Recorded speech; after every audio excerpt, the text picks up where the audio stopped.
शुभ संध्या साथियों, मैं रंजना। स्वागत है आपका हमारे YouTube चैनल लर्निंग रंजना 118 में।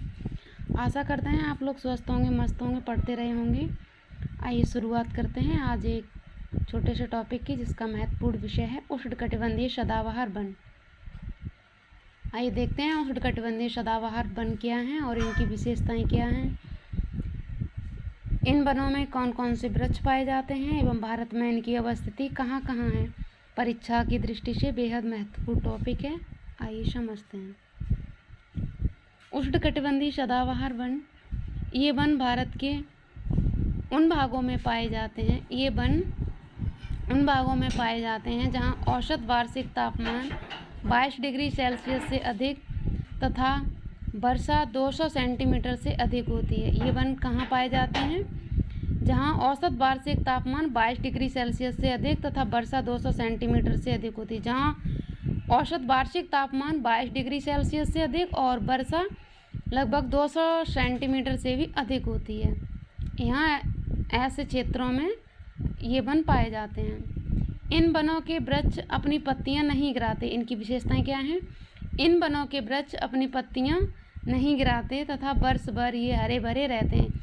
ये वृक्ष अपनी पत्तियां नहीं गिराते हैं और वर्ष भर ये हरे भरे रहते हैं, इसलिए इन्हें सदाबहार वन कहा जाता है। इन्हें सदाबहार वन क्यों कहा जाता है? क्योंकि ये वृक्ष अपनी पत्तियां नहीं गिराते हैं, वर्ष भर हरे भरे रहते हैं, इसलिए इन्हें सदाबहार वन कहते हैं।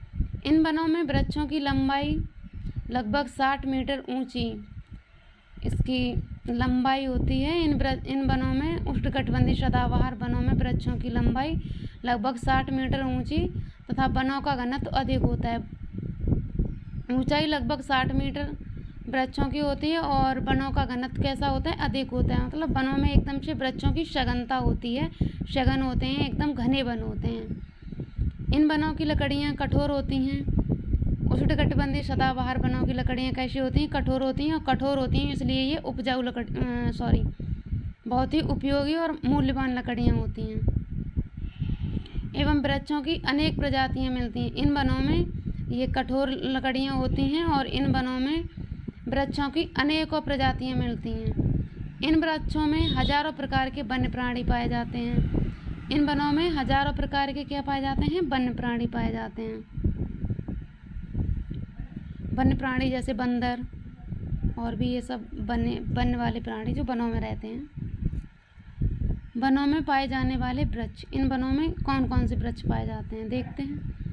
ताड़, महोगनी, नारियल, एवोनी को अबनूस भी कहते हैं, रोजवुड, बेत, सिनकोना, बांस, रबड़, बीटल नट, जामुन, रोजबरी। ताड़, महोगनी, नारियल, एवोनी, रोजवुड, बेत, सिनकोना, बांस, रबड़, बीटल नट, जामुन, रोजबरी, ये वृक्ष पाए जाते हैं उष्णकटिबंधीय सदाबहार वन में। इन वनों में कटीली झाड़ियाँ वगैरह भी होती हैं कुछ, और जंगलों में झाड़ियाँ और लताएं भी पाई जाती हैं। इन वनों में, इन जंगलों में पेड़ों में झाड़ियाँ और लताओं के साथ साथ एक बहुस्तरीय संरचना है। इसी के साथ साथ अर्ध सदाबहार वन भी देख लीजिए। अर्ध सदाबहार वन क्या होते हैं? जो कुछ विरल होते हैं। विरल मतलब उष्णकटिबंधीय सदाबहार वन ये बहुत ही ज़्यादा सघन होते हैं और अर्ध सदाबहार वन एकदम विरल, कुछ घने होते हैं। जो उष्णकटिबंधीय सदाबहार बनते हैं उससे ये कुछ बेघन होते हैं।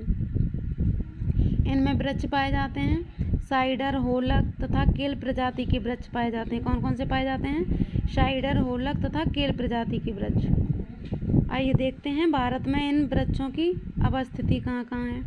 असम, मेघालय, त्रिपुरा, मणिपुर, अंडमान निकोबार द्वीप समूह, पश्चिमी घाटी का पश्चिमी ढाल, हिमालय का तराई क्षेत्र, कर्नाटक तथा भारत के पश्चिमी भागों में मिलते हैं। आज के लिए बस इतना ही।